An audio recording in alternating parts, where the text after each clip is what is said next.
Hello! Long time no babble on about nothing and everything at once.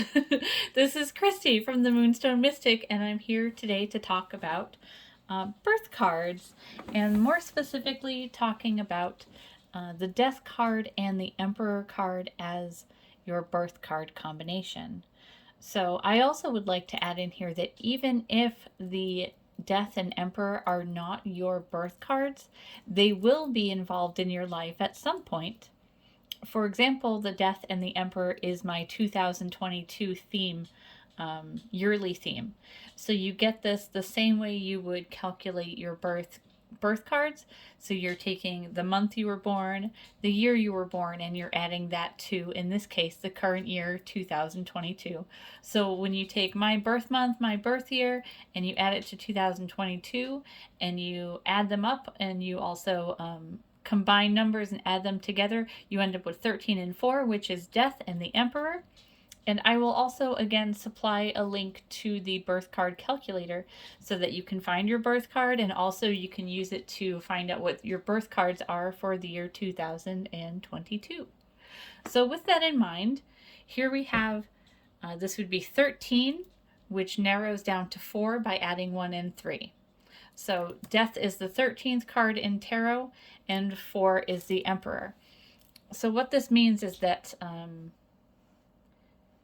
your journey through life is going to rely heavily on these two themes, and that is the theme of death and the theme of the Emperor.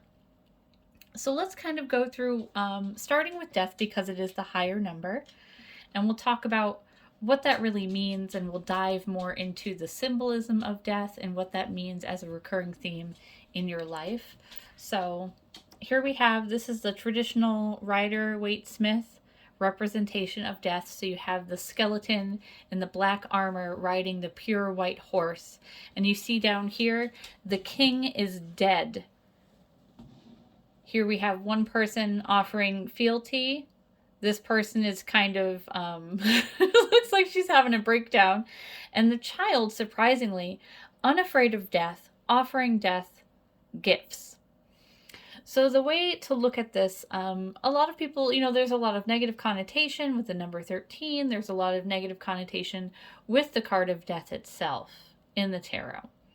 But if you look carefully, you'll see here in the distance, we have these two pillars back here, and then we have the sun stretching out in the background, coming up the horizon. So essentially, death is needed. Death is kind of the burning away of the old to make room for the new. This is change. This is transition. This is progress. This is identifying what you've flirted with and realized it does not work for you. So the king is dead, but with that rises the beginning of a new era, of a new king, of a new kingdom, and a new fresh start. So let's take a look at some of the other representations. This is from my Lowbrow Tarot. That one's a little bit more macabre, but I do love the artistic style. And then we have the Anima Mundi, which is the snake shedding its skin, which is a perfect representation of the theme of death. And I also have, I'm not sure if you've ever had a reading by me and you've had me pull charms, I also have a serpent charm, and when that pops up, I read it the same way that I read the death card in tarot. So what does this mean if you are a death card person, right? Because it sounds kind of ominous. So with death, this has a few different meanings. In its most positive sense, this could mean that your life's journey may take you through this transition of death over and over and over again. This does not mean that everyone around you is going to die. And I'm assuming that anyone who's into my channel and anyone who's watching these videos kind of already knows that, because I know that I beat it to death. So let's talk more about what kind of themes we're talking about when we say death and transition. So some of the more positive aspects of having death as one of your birth cards means that embracing change is going to be a major theme in your life. Releasing negativity, identifying that negativity and releasing it, cutting it out of your life, expanding your spiritual beliefs, and releasing all your ties to the past. And my apologies. My dog loves to be right next to me. He's very, very clingy, but he also makes a lot of noises. So if you hear anything that sounds a little weird, it's just a dog on the floor. Everything's cool. So yes, a reoccurring theme of embracing change, identifying what things need to get cut from your life, identifying what negativity needs to be released, how you can make room for better expansion. So it's detaching and releasing that from the past that no longer serves us, right? Because it's kind of like when a forest goes up in flames, there are those certain trees where they need to die, they need to be lit on fire, and then from the ashes, new things grow, and everything starts over, but it starts over new and fresh, and maybe the old dead wood that was once causing too many shadows and stunting certain plants, they're now gone. So the whole landscape has changed, and this encourages future growth, right, and future abundance, as opposed to the dead wood trees and the dead forest. But this also comes with its fair share of challenges. So, Fred, stop. Okay, it comes with its fair share of challenges. So you could actually find, just because death is in your birth chart, death is one of your birth cards, does not mean that change is always going to come easy to you. It could actually mean the opposite. This could mean that one of your biggest challenges will be going through this transition. You could have a blockage of emotions, and it is your life's journey to go through it. You could have an instinctual fear of change, and your journey is to confront it. You could have an unhealthy attachment to the past. You could romanticize the past. You could kind of daydream and live in nostalgia for far too long. And you could have an unwillingness to opening yourself up to new possibilities and new opportunities. You may be the type of person who kind of relies on how things have always been, and you're never willing to take a risk. So although change, transition, shedding of your skin is the major theme in your life, it could be that is your major obstacle in life. So you have to really take an honest look at your life to really understand it on a deep level. Because I feel like with these cards, there's always the positive meanings, but it's the negative meanings that we tend to brush aside, that we tend to ignore, that we tend to neglect, or that we are just blinded to. We may be blinded to what ways we allow ourselves to become stuck. So let's talk a little bit now about the Emperor. So this is the traditional Rider-Waite-Smith depiction of the Emperor. You can see him sitting tall on his throne. He's wearing red, which is a source of power. He also has the ram's head on his throne here, and that is Aries, because the Emperor is Aries. And I don't think I went over that with Death, but Death is Scorpio, by the way.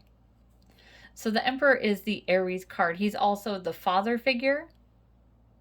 Okay, so the Emperor and the Empress would be the mother, the Emperor is the father. So this is someone who is disciplined. This is someone who is strict, methodical, well thought out, has everyone's best interest in mind. He may be a strict ruler, but it comes from a place of compassion. And let's take a look at the other cards here. This one's from my Lowbrow Tarot.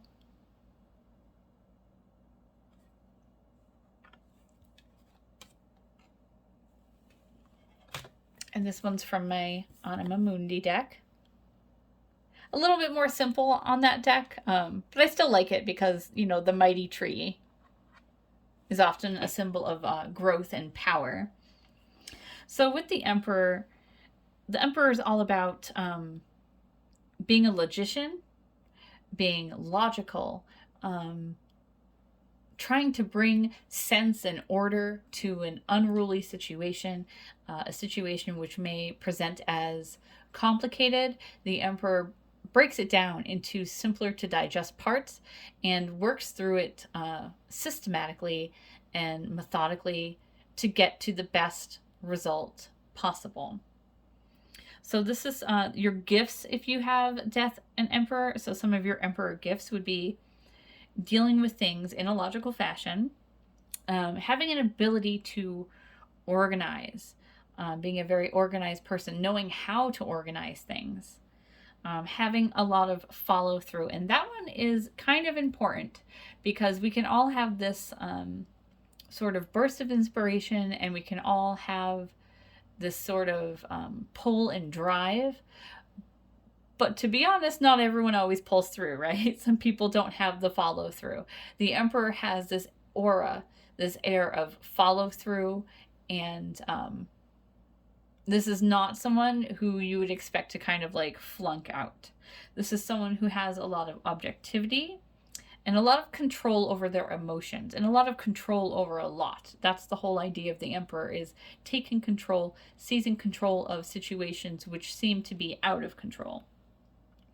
So this is someone who would be really good in having a leadership role, whether that is at work or at home, by the way, because when I say leadership, it doesn't always mean like cold hard business. It could be that you are a stay-at-home mom, but you happen to run the home like a well-oiled machine. You're good at making decisions, you're good at implementing those decisions, and you're good at delegating. So some of the challenges that comes with being an Emperor person is you can become kind of disconnected from life if you're always kind of hyper-focused on getting things done the best way. If you're hyper-focused on efficiency especially, this can start to remove you from reality. This can start to like pull you away from what the underlying cause is for all this anyway. So it can lead you to feeling kind of disconnected from life. You could become a control freak. You can try to control others. You may be unreceptive to others. You may have so much trust in your own ideas that you ignore the ideas of other people. And you may even kind of look down on people who may not have the same exact perspective as you. So essentially, the path of life here is a cycle of recognizing what you need to change, what to get rid of, and how to organize the things that do serve you to be more efficient and to help you out to even better clarity. So getting rid of what is unneeded, taking control of what is. So you may find that if you are a Death Emperor person, that these are themes that pop up again and again in your life. And you also might find that some of these things are things that you struggle with over and over again. And maybe one is one that you would keep embracing over and over again. So what we can do to finish this out is we can talk about if you're a Death and Emperor person, or if you're in your Death and Emperor year, like I am, here are some questions that you can ask yourself. So I recommend possibly writing these down, keeping them somewhere, and just kind of accessing them a couple times a year and see where you're at and see if anything's changed. So what do you need to release from your life? What transitions are you going through? What old patterns are you repeating again and again and again? What new things have come into your life? Where should you be placing your attention? What changes am I resistant to? Why am I having such a deep emotional reaction to the change in my life? And why do I feel unable to let go? Why do I feel unable to move on? What do you need to know about the structure of your life? How can you see things with greater clarity? How can you gain more self-confidence? How do you define success? How can you best organize your thoughts? How can you best protect those around you? What resources do I have available to me? Where should my ambitions lie? And how can I maintain effective control of situations? So I hope this brought some clarity to you if you are a Death or Emperor person. or if you are in or soon approaching your Death and Emperor year. Thank you so much. Take care.